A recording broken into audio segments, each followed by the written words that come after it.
नमस्कार। अगर आप राजस्थान की राजनीति में थोड़ा इंटरेस्ट रखते हैं या राजस्थान की राजनीति को थोड़ा समझते हैं तो ये वीडियो आपके लिए होने वाली है। निश्चित रूप से आप देखिएगा।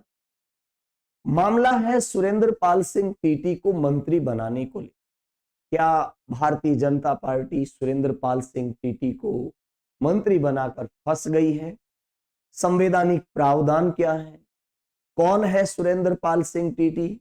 संविधान सभा में ऐसे प्रावधानों को लेकर क्या चर्चा हुई थी और आगे निर्वाचन आयोग का क्या स्टैंड रहने वाला है इस मामले में, पूरा मामला अपन जानेंगे। कौन है सुरेंद्र पाल सिंह टीटी? क्या सुरेंद्र पाल सिंह टीटी श्रीलंका के मैथ्यूज की तरह टाइम आउट हो जाएंगे? ऐसा तो बिल्कुल भी नहीं होगा। क्यों नहीं होगा? उन सारे सवालों के जवाब आपको इस वीडियो में मिलने वाले हैं। सबसे पहला है कि कौन है सुरेंद्र पाल सिंह टीटी?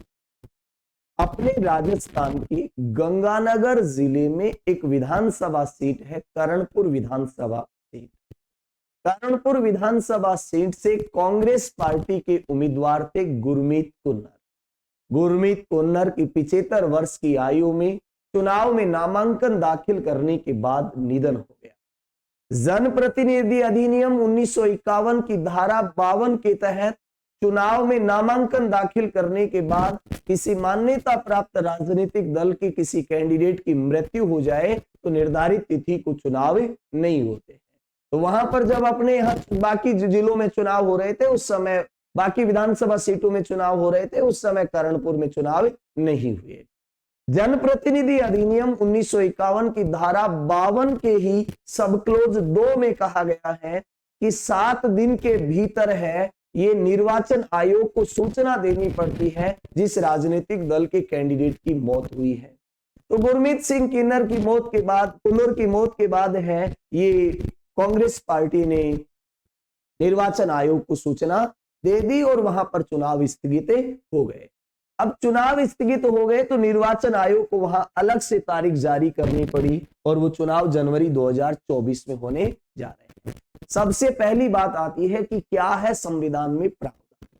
संविधान के प्रावधानों की बात करें, संविधान के प्रावधान है ये मंत्रियों की योग्यता के संबंध में क्या प्रावधान है। मंत्रियों की योग्यता के संबंध में क्या प्रावधान है? मंत्रियों की योग्यता के संबंध में अनुच्छेद 164(4) में कहा गया है, 164 के भी चौथे सब क्लोज में कहा गया है कि वह राज्य विधानमंडल के सदस्य हो। किसके? राज्य विधानमंडल के सदस्य हो।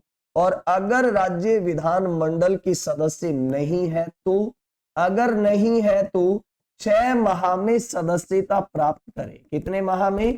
6 माह में उन्हें राज्य विधानमंडल की सदस्यता प्राप्त करनी होगी। अब बात आती है कि 6 महीने के भीतर ऐसा कैसे हो सकता है? ऐसा होगा जैसे कि 2019 में नरेंद्र मोदी सरकार के मंत्रिमंडल की शपथ ग्रहण समारोह चल रहा था। 2 ऐसे मंत्री थे जो संसद के सदस्य नहीं थे, फिर भी उनको मंत्री बनाया गया। हालांकि उनके प्रावधान संविधान के अनुच्छेद 75 में है।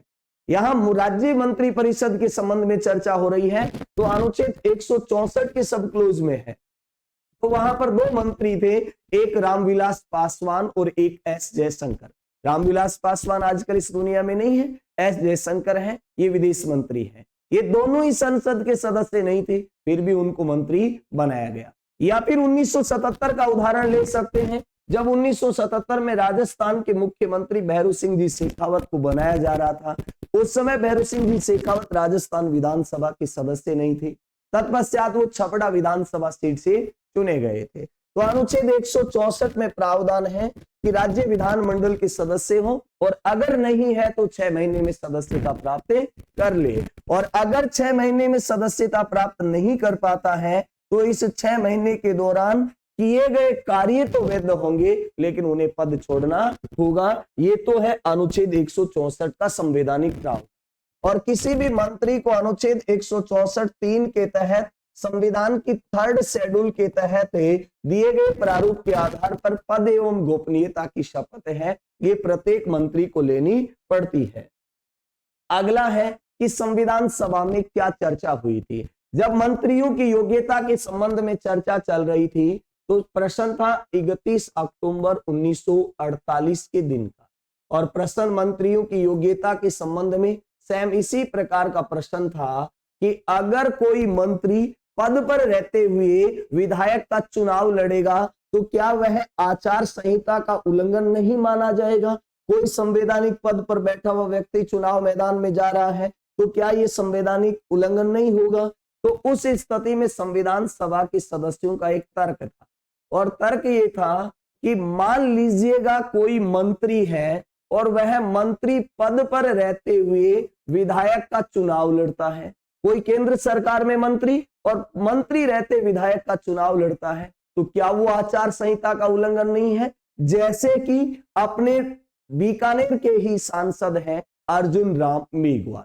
अर्जुन राम मेघवाल केंद्र सरकार में मंत्री थे, लेकिन फिर भी इन्होंने विधायक का चुनाव मंत्री पद पर रहते हुए लड़ा। तो इसका मतलब संविधान सभा की चर्चा के अनुसार उन्होंने वैध तरीके से चुनाव लड़ा। जब उनका चुनाव अवैध नहीं हो सकता तो सुरेंद्र पाल सिंह टीटी की नियुक्ति कभी भी अवैध नहीं हो सकती, क्योंकि सुरेंद्र पाल सिंह टीटी ने चुनाव में नामांकन दाखिल कर रखा है, राज्य सरकार में मंत्री बने हैं, लेकिन इस मामले में संविधान मौन है। संविधान तो ये कहता है कि केंद्र सरकार का मंत्री राज्य में विधायक का चुनाव लड़ सकता है और राज्य सरकार का मंत्री रहते सांसद का चुनाव लड़ सकता है। तो जब ऐसे प्रावधान आचार संहिता का उल्लंघन नहीं है तो फिर किसी उम्मीदवार को मंत्री बनाया जाना आदर्श आचार संहिता का कभी भी उल्लंघन नहीं माना जाएगा। अब बात आती है कि जो निर्वाचन आयोग है, ये निर्वाचन आयोग के द्वारा जारी जो आचार संहिता है उस आचार संहिता का उल्लंघन हुआ है। निर्वाचन आयोग ने आचार संहिता का उल्लंघन हुआ है ऐसा निर्वाचन आयोग ने तो नहीं कहा, लेकिन कांग्रेस पार्टी के जो यूं कहे विपक्षी जो दल है, इस विपक्षी दल द्वारा बार बार ये सवाल उठाया गया कि नहीं, ये तो आदर्श आचार संहिता का उल्लंघन है। आचार संहिता क्या होती है? आचार संहिता का मतलब ये समझ लीजिएगा कि निर्वाचन से संबंधित व्यवस्थाओं को पारदर्शी बनाने के लिए इलेक्शन कमीशन द्वारा कुछ मतदाताओं के संबंध में और कुछ उम्मीदवारों को बॉन्ड किया गया है इस बात के लिए कि आपको इन कानूनों का पालन करना ही पड़ेगा, वो आचार संहिता के दायरे में आते हैं। इसके साथ ही अपन बात करें तो अब आगे क्या होगा। आगे सीधी सी बात है कि अगर किसी सांसद या विधायक के चुनाव से संबंधित किसी प्रकार का विवाद हो जाए तो हाई कोर्ट मामले का निर्णय करता है। कौन है? हाई कोर्ट या सुप्रीम कोर्ट में ही मामला जा सकता है। जैसे कि 1975 में इलाहाबाद हाई कोर्ट द्वारा इंदिरा गांधी के चुनाव को अवैध घोषित किया गया था। इंदिरा गांधी के चुनाव को अवैध इलाहाबाद हाई कोर्ट ने किया। इसका मतलब सांसद और विधायकों के चुनाव को हाई कोर्ट सुप्रीम कोर्ट में चुनौती दी जा सकती है, और हाई कोर्ट सुप्रीम कोर्ट में चुनौती दी जाएगी तो निश्चित रूप से जजेज की बेंच बनेगी। जजेज की बेंच हमेशा विषम संख्या में होती है, सम संख्या में नहीं होती है। और जो भी कोई संवैधानिक बेंच हो या राष्ट्रपति को परामर्श देने वाली बेंच हो या संवैधानिक मामले में कोई फैसला दे रही हो तो जजेज की बेंच बहुमत से फैसला देती है। आज तक के इतिहास में सबसे बड़ी बेंच जो है ये केशवानंद भारती विवाद में बनी थी, और केशवानंद भारती विवाद का फैसला 24 अप्रैल 1973 को आया था। 13 जजेज की बेंच ने 7-6 के बहुमत से फैसला दिया था। अगर ये नया मामला है तो क्या निर्वाचन आयोग की प्रतिक्रिया रहेगी? निर्वाचन आयोग इस मामले में मौन रहेगा। हाँ, आप इलेक्शन कमीशन के पास शिकायत कर सकते हैं, आप हाई कोर्ट या सुप्रीम कोर्ट में ऐसी याचिका लगा सकते हैं, लेकिन याचिका लगाने वाली है उप मुख्यमंत्री की बातें। और उप मुख्यमंत्री के पद को लेकर राजस्थान हाई कोर्ट में अपील भी हुई है कि उनकी नियुक्ति है ये अवैध है। अब आप कहोगे उप मुख्यमंत्री पहले सचिन पायलट रहे, उनकी मंत्री तो अवैध नहीं रही, इनकी मंत्री क्यों रही? क्योंकि इनकी शपथ में आपने देखा होगा इन्होंने कहा मैं उप मुख्यमंत्री शब्द बोला है, और उप मुख्यमंत्री का पद संविधान में होता ही नहीं है। उप मुख्यमंत्री एक प्रकार का मंत्री होता है, और राजस्थान में अब तक 7 उप मुख्यमंत्री बने हैं। टीकाराम पालीवाल, हरिशंकर भाबड़ा जो कि भैरू सिंह जी की सरकार में थे, जयनारायण व्यास हैं की सरकार में टीकाराम पालीवाल साहब थे।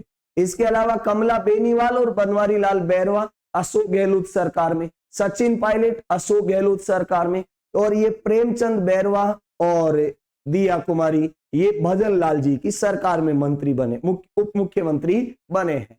तो ये सुरेंद्र पाल सिंह टीटी से संबंधित जो मामला था, किसी भी प्रकार से दूर दूर तक ये डर नहीं है कि उनकी नियुक्ति अवैध होगी, उनकी नियुक्ति वैध होगी। ऐसा पहली बार हुआ है देश के इतिहास में, इसलिए थोड़ा सा अटपटा लग रहा है। अब देखना हर राज्य में लगभग आपको ये देखने को मिलेगा। धन्यवाद, जय हिंद।